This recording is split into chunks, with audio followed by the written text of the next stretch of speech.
ያለፉት 27 ዓመታት የፖለቲካው ክፉ ደዌ አብሮነትን የሚያኮሰምኑ የፖለቲካ አውድ መፍጠሩ ነው። የፖለቲካው ቋንቋው በልዩነት አጊጦ ለአብሮነትና ለጋራ ሀገር ሰበዝ መሆንን ማንበር አልቻለም።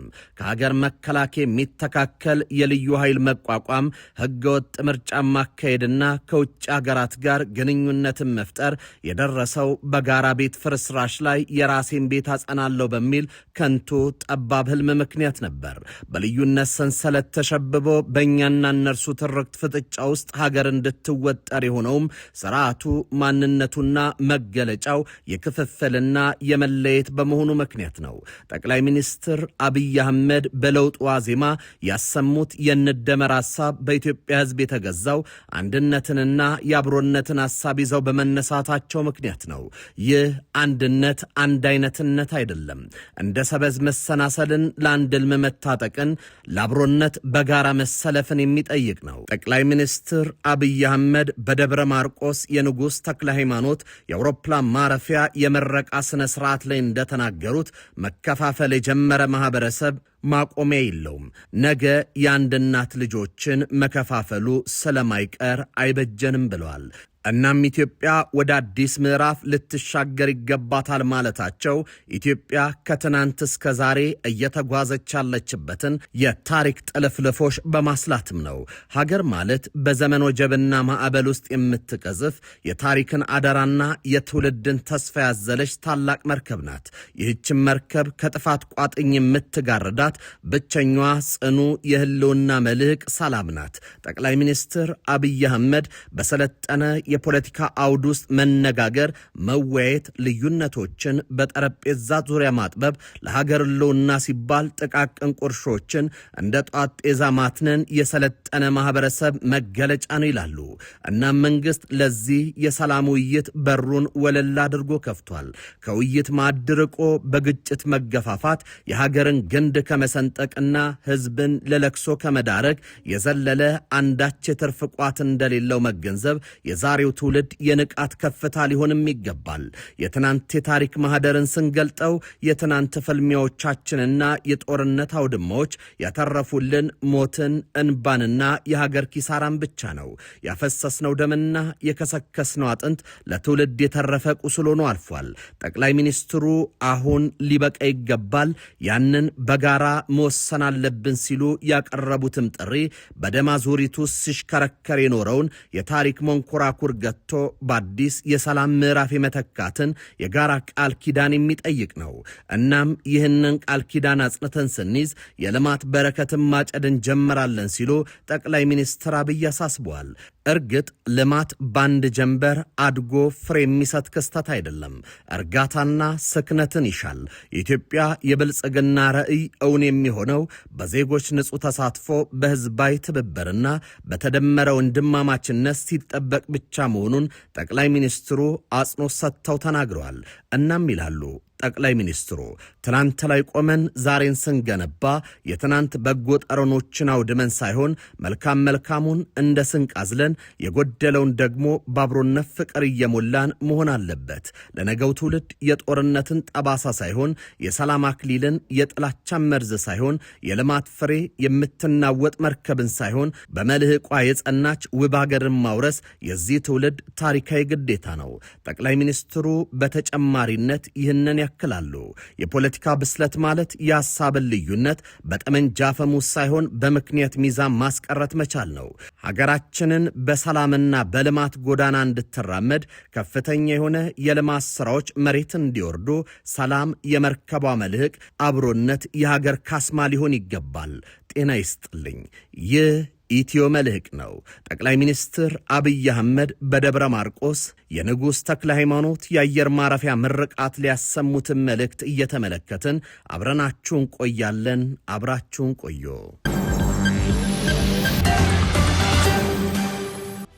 ይህ አየር መንገድ ተመርቆ እንደተባለውን በቀን 3 ጊዜ ሰዎች የሚመላለሱበት በረራ መጀመሩ መልካም ነገር ነው። ነገር ግን ያንን መክፈል የማይችሉ ወይም የማይፈልጉ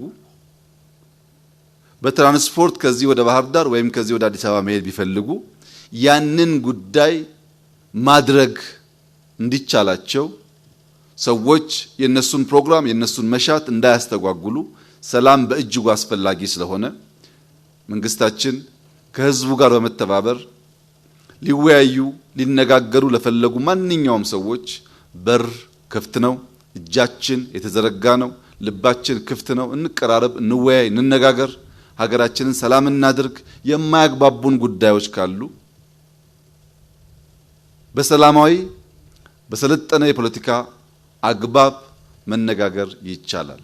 ከዛ ውጭ ያለው አማራጭ ኢትዮጵያን አይጠቅምም፣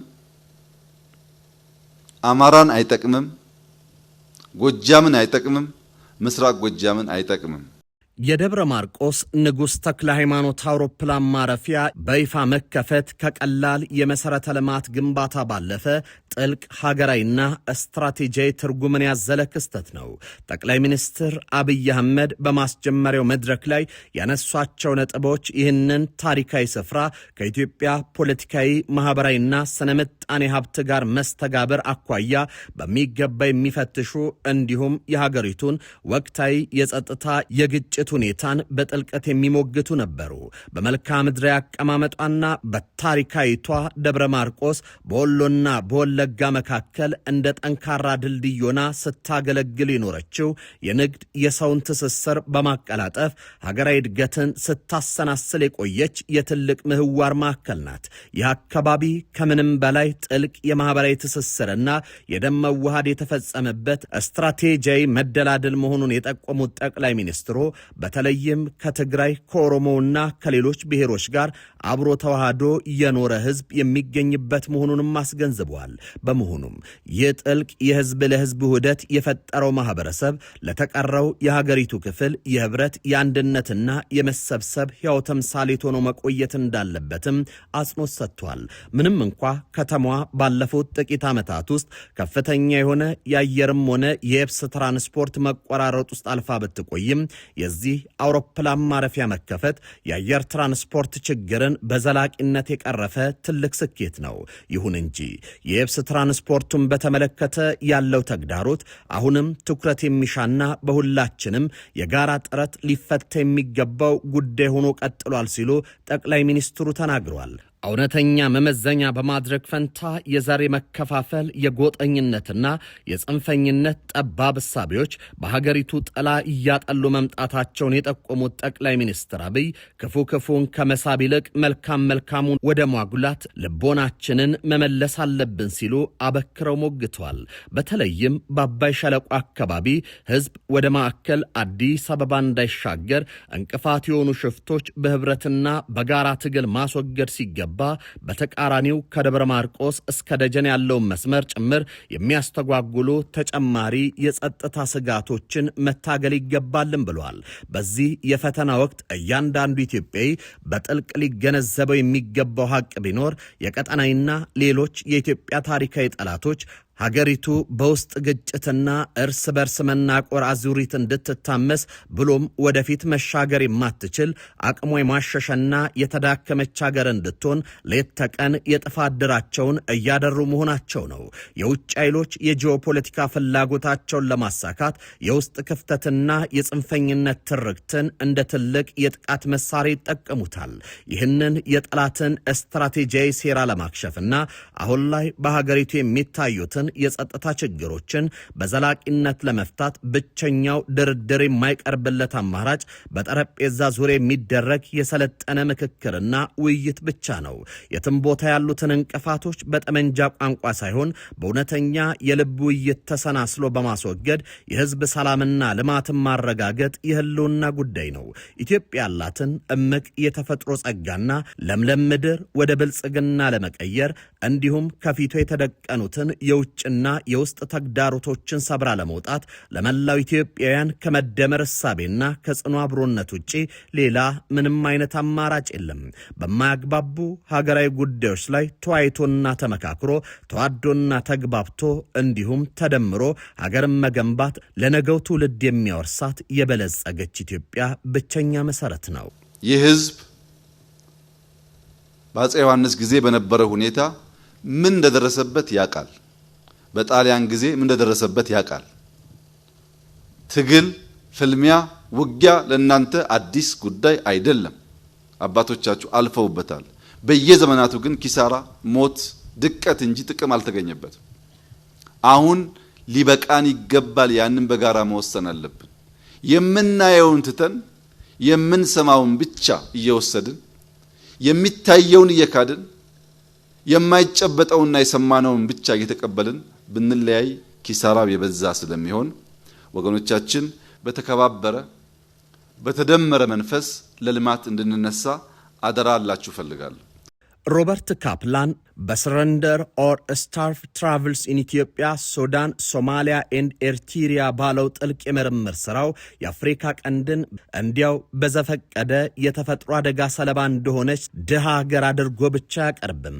ይልቁንም የቀጠናውን የዓለም አቀፍ አያላን የጂኦፖለቲካ የመጫወቻ ሜዳ እንደሆነች ይጠቅሳል። መጽሐፉ ከትናንት እስከ ዛሬ ኢትዮጵያ ለምን የውጭና የውስጥ ኃይሎች የጋራ ኢላማ እንደሆነች የሚያስገነዝብበት ስትራቴጂ ሐቅም ጎልቶ ይወጣል። የካፕላን መጽሐፍ ማጠንጠኛ በ1970ዎቹና 80ዎቹ ኢትዮጵያን ያመሰቃቀለው ረሃብና ቀውስ የተፈጥሮ የዝናብ ማጣት ብቻ ሳይሆን የተቀነባበረ ፖለቲካዊ መሳሪያ እንደነበርም ያጋልጣል። እጅ ስጥ ወይም ተራብ የሚለው ርዕስ ራሱ እንደሚያስገነዝበው በስልጣን ላይ ያሉ የውስጥ ልሂቃን የራሳቸውን ወንድም ለማንበርከክ ሲሉ የምግብ አቅርቦትን፣ የስነ ህዝብ ስርጭትና ወታደራዊ ጉልበት እንዴት በጭካኔ እንደተጠቀሙበት ነው። ዛሬም ቢሆን በኢትዮጵያ ፖለቲካ የዚህ አውዳሚ ቁማር ቅሪቶች አልጠፉም። የውስጥ ሽኩቻዎችን፣ የብሔር የማንነት ፖለቲካ ትርክቶችን ሀገሪቱን ከውስጥ በማድማት የህዝቧን እምቅ አቅም እያመከኑ ይገኛሉ። ዜጎች በማያግባቧቸው ጉዳዮች ላይ በጠረጴዛ ዙሪያ ከመነጋገር ይልቅ ወደ ጠመንጃ ሲያዘነብሉ አንድነቷ የላላ ሀገር ለተፈጥሮም ሆነ ለሰው ሰራሽ ቀውስ በቀላሉ እንደምትጋለጥም ደራሲው ይናገራል። ጠቅላይ ሚኒስትር አብይ አህመድ የደብረ ማርቆሱን የንጉሥ ተክለ ሃይማኖት አውሮፕላን ማረፊያ መርቀው በከፈቱበት ታሪካዊ መድረክ ላይ ያስተላለፉት ጥልቅ አገራዊ መልእክት ከዚሁ የካፕላን የታሪክ ማስጠንቀቂያ ጋር በቀጥታ የሚተሳሰርና የችግሩን ስራው መሰረት የሚያመለክት ሆኖ እናገኘዋለን። የካፕላን ትንታኔ የውጭ ጣልቃ ገብነትና የቀውስ ፖለቲካ የሚያብበው በብሔር በቋንቋና በማንነት በተከፋፈለ ማህበረሰብ ውስጥ መሆኑን ሲሞግት፣ ጠቅላይ ሚኒስትሩ ደግሞ በንግግራቸው ይህንን የጥፋት ትርክት የሚሰብር ሕያው ማሳያ አድርገው አቅርበውታል። ደብረ ማርቆስን በወሎና በወለጋ መካከል እንደ ጽኑ ድልድይ ሆና የንግድ የሰውን ትስስር ስታሰናስል የኖረች ከተማ መሆኗንም በማንሳት የህዝቦችን ጥልቅ መስተጋብርም አጉልተዋል። በተለይም ከዚያ አካባቢ ህዝብ በላይ ከትግራይ ከኦሮሞና ከሌላው ብሔር ጋር ተዋልዶና የደም ውህደት ፈጥሮ የኖረ እንደሌለ በመግለጽም ይህ ጥልቅ ማህበራዊ መሰረት ላለው ማህበረሰብ ለተቀረው የሀገሪቱ ክፍል የህብረት የአንድነትና የመሰባሰብ ምልክት ሆኖ ሊቆም እንደሚገባም አሳስበዋል። ይህ የደም ትስስርና አብሮነት የካፕላንን የተከፋፈለችና እርስ በርስ ጦርነት የምትታመስ ሀገር የትንተና ትርክት መኔ የሚያስቀር ትልቁ ሀገራዊ ጸጋ ነው። ልማት ትብብር ይፈልጋል፣ ጥበቃ ይፈልጋል፣ ጊዜ ይፈልጋል። ተሳክቶ ሲታይ ፍሬው ግን እንደዚህ ለምድርም ለሰማይም ሳቅ ይሆናል። ጊዜ ለሚመልሰው ጉዳይ፣ ትዕግስት ለሚመልሰው ጉዳይ፣ ትብብር ለሚመልሰው ጉዳይ መለያየት፣ መገዳደል፣ አጋጉል ልምምድ ባህላችን እንዳይሆን ኢትዮጵያ ጥንታዊት ታሪክ ጠገብ ሰላሙንም ጦርነቱንም የምታቅ ሀገር ነች። የጎደላት ልማት ነው፣ የጎደላት ብልጽግና ነው፣ የጎደላት መደማመጥ፣ መከባበር በታሪክ ላይ ቆሞ መልካም መልካሙን ወስዶ የቀረውን እየሞሉ ለልጆቻችን የተሻለ ሀገር ማስረከቡ ነው ችግር የነበረው። ያንን ወቅታዊ ችግር ለመፍታት በጋራ እንድንቆም በታላቅ ትህትና ጥሪዬን አቀርባለሁ። ይሁን እንጂ ሀገሪቱ ይህን የመሰለ የውህደትና የጥብቅ ማህበራዊ ትስስር ታሪክ እያላት በዚህ ዘመን መስፈሪያ በእጅጉ በመቅጠኑ የብሔር የመከፋፈልና የጎጠኝነት የጽንፈኝነት እሳቤዎች ጥላ ማጥላታቸው ችግር መሆኑን ጠቅላይ ሚኒስትሩ አልሸሸጉም። ካፕላን በመጽሐፉ እንዳስገነዘበው የውስጥ ድክመትና በቋንቋ ወይም በብሔር ተሰባስቦ እርስ በርስ መገዳደል የውጭ ጠላቶችን የሚጋብዝና ሀገርን የማተራመስ ሴራቸውን ጉዞን የሚያቀላጥፍ ክፍተት ነው ይላል ጠቅላይ ሚኒስትሩ። ይህንኑ አደጋ በማስገንዘብ በአባይ ሸለቆ አካባቢ ህዝብን ወደ ማዕከል አዲስ አበባ እንዳይሸጋገር የሚያደርጉ ብሎም ከደብረ ማርቆስ እስከ ደጀን ያለውን የየብስ ትራንስፖርት የሚያስተጓጉሉ ሽፍቶችና የጸጥታ አስጊዎች መበራከታቸውን የታሪክ ስህተትን ከመድገም የተለየ ትርጉም እንደሌለው በግልጽ ሞግተዋል። ዜጎች በገዛ ቀያቸው በነጻነት የመንቀሳቀስና ሰርቶ የመኖር መብታቸው በእነዚህ ኃይሎች መነጠቁ ብሎም የመንገድ መዘጋት ምክንያትም ማህበራዊና ኢኮኖሚያዊ ትስስሮች መቋረጣቸው አገራዊ መረጋጋትን የሚፈትን የዘመናችን ትልቁ በሽታ ሆኗል። በመሆኑም የትናንቱን የውድቀት ታሪክ ላለመድገምና ከውጭ ኃይሎች ጋር የጂኦፖለቲካ አዙሪት ራስን በማላቀቅ ብቸኛው መውጫ መንገድ በጠመንጃ ቋንቋ መነጋገርም ማቆም ነው። ጠቅላይ ሚኒስትሩ አበክረው እንዳሳሰቡት ክፉን ከመሳብ ይልቅ መልካሙን በማጉላት በማያግባቡን ሀገራዊ ጉዳዮች ላይ በሰለጠነ መንገድ ተወያይተንና ተመካክረን ሳንጋደል አብረን መኖር ባህል ማድረግ ይኖርብናል ብሏል። መንግስታችን ከህዝቡ ጋር በመተባበር ሊወያዩ ሊነጋገሩ ለፈለጉ ማንኛውም ሰዎች በር ክፍት ነው። እጃችን የተዘረጋ ነው። ልባችን ክፍት ነው። እንቀራረብ፣ እንወያይ፣ እንነጋገር፣ ሀገራችንን ሰላም እናድርግ። የማያግባቡን ጉዳዮች ካሉ በሰላማዊ በሰለጠነ የፖለቲካ አግባብ መነጋገር ይቻላል። የትም ቦታ ያሉትን የጸጥታ እንቅፋቶችና የጥፋት ኃይሎችን በጋራ ክንድ ተሰናስሎ በማስወገድም የህዝባችንን ሰላምና ልማት ማረጋገጥ የህልውና ጉዳይ ነው። ለምለምና እምቅ የተፈጥሮ ጸጋ ያላት ኢትዮጵያን ወደ ብልጽግና ማማ ለማሻገር መነጋገር ወሳኝ ነው ሲሉ ጠቅላይ ሚኒስትር አብይ አህመድ አሳስበዋል። በካፕላን መጽሐፍ የታየውን የመከፋፈልና የመራብ አዙሪትን በጽኑ አብሮነት ሰብሮ መውጣት የግድ ይላል። ለዚህ ደግሞ ከጥላቻና ከዘረኝነት ርቆ ተዋዶና ተግባብቶ ሀገርን ከመገንባት ውጪ ሌላ ምንም አይነት አማራጭ የለም። የውጭ ኃይሎችና የቀጠናው ባላንጣዎች ኢትዮጵያን ጠንካራ ማዕከላዊ መንግስት ገንብታ የባህር በር ስትራቴጂ አስመልሳና የቀጠናው ሀያልነት ካባን ደርባ እንድትወጣ በፍጹም አይፈልጉም።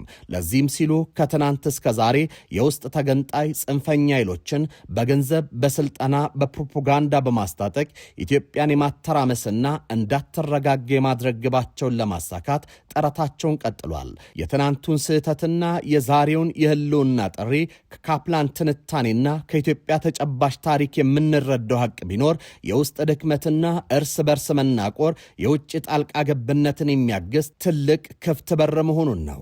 ሰረንደር ኦር ስታርቭ ኢትዮጵያ የገዛ ወንድሞቻቸውን ለማጥፋት የውጭ ኃይሎችን ርዕዮተ ዓለምና የጦር መሳሪያ ሲታጠቁ በመጨረሻም ሀገሪቱን ወደ ጥፋት አዘቅት እንዴት እንደከተቷት የሚያሳይ መሪር የህያው ታሪክ ማሳያ ነው። ዛሬም ኢትዮጵያ ከፊቷ የተደቀነውን የጂኦፖለቲካ ፈተና መሻገር የምትችለው እንዲሁም የቀጠናዊ ጠላቶች የሸረቡትን የክፋት ድር መበጠስ የምትችለው ይህንን ታሪካዊ ስህተት ባለመድገም ብቻ ነው። የውጭ ኃይሎች በፈጠሩት የመከፋፈያ ትርክቶች ከመጋጨት ወጥቶ የውስጥ የፖለቲካ ልዩነቶችን በሰለጠነ የምክክር መድረክ በመፍታት ማህበራዊ ስብራቶችን በመጠገንና ሀገራዊ የአንድነት መሰረትን በማጽናት ብቻ ኢትዮጵያ ይህንን ፈታኝ ዘመን ተሻግራ ወደ ላቀ ጂኦፖለቲካ ከፍቷ መድረስም ትችላለች።